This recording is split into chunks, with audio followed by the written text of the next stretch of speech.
નમસ્કાર મિત્રો, only news channel પર આપનું હાર્દિક સ્વાગત છે। તો ચાલો જાણીએ આજના અગત્યના સમાચાર। ઈરાન ઇઝરાયલ સંઘર્ષના કારણે વધ્યું ભારતનું ટેન્શન, મિડલ ક્લાસના ખિસ્સા પર પડશે સીધી અસર। સંપૂર્ણ સમાચાર વિગતવાર લઈએ તે પહેલા આપ આપણી આ ચેનલમાં નવા છો તો વિડીયોને લાઇક અને ચેનલને સબસ્ક્રાઇબ જરૂરથી કરી લેજો।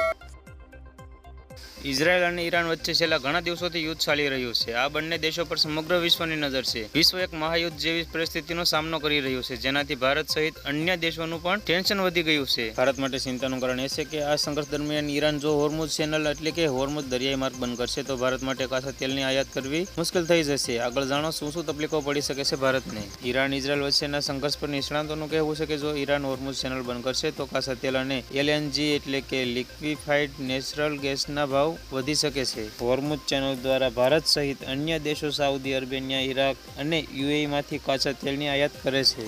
નોંધનીય એ છે કે ઇઝરાયલની સેનાએ સિરિયામાં ઈરાનના દૂતાવાસ પર બોમ્બમારો કર્યો હતો। આ હુમલામાં ઈરાનના ટોચના કમાન્ડર સહિત 13 લોકો માર્યા ગયા હતા। આ પછી ઈરાને ઇઝરાયલ પર 300થી વધુ ડ્રોન અને મિસાઇલો છોડીને જવાબી કાર્યવાહી કરી હતી। જો કે અમેરિકા, બ્રિટન અને ઇઝરાયલની સુરક્ષા કવચ આયર્ન ડોમની મદદથી 99% હુમલાઓ નિષ્ફળ બનાવવામાં આવ્યા હતા। ઇઝરાયલ અને ઈરાન વચ્ચેના સંઘર્ષ બાદ કાચા તેલના ભાવ પ્રતિ બેરલ $90 આસપાસ પહોંચી ગયા હતા। મોતીલાલ ઓસવાલ ફાઇનાન્શિયલ સર્વિસ અનુસાર જો આ સંઘર્ષ ઓછો થશે તો કાચા તેલના ભાવ નિયંત્રણમાં આવવાની શક્યતા છે। જો ઈરાન હોર્મુઝ ચેનલ બંધ કરી દેશે તો આ કાચા તેલ અને એલએનજીના ભાવમાં હજુ પણ વધારો થઈ શકે છે અને તેની અસર સીધી સામાન્ય માણસ પર પડશે।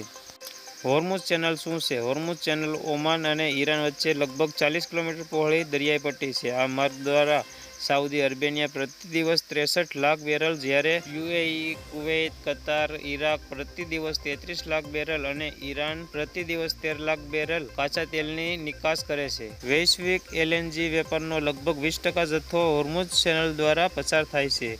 એલએનજી માટે કોઈ વૈકલ્પિક માર્ગ ઉપલબ્ધ નથી। ભારત આ માર્ગ દ્વારા સાઉદી અરેબિયા, ઇરાક અને યુએઈમાંથી કાચા તેલ તેમજ એલએનજીની આયાત કરે છે।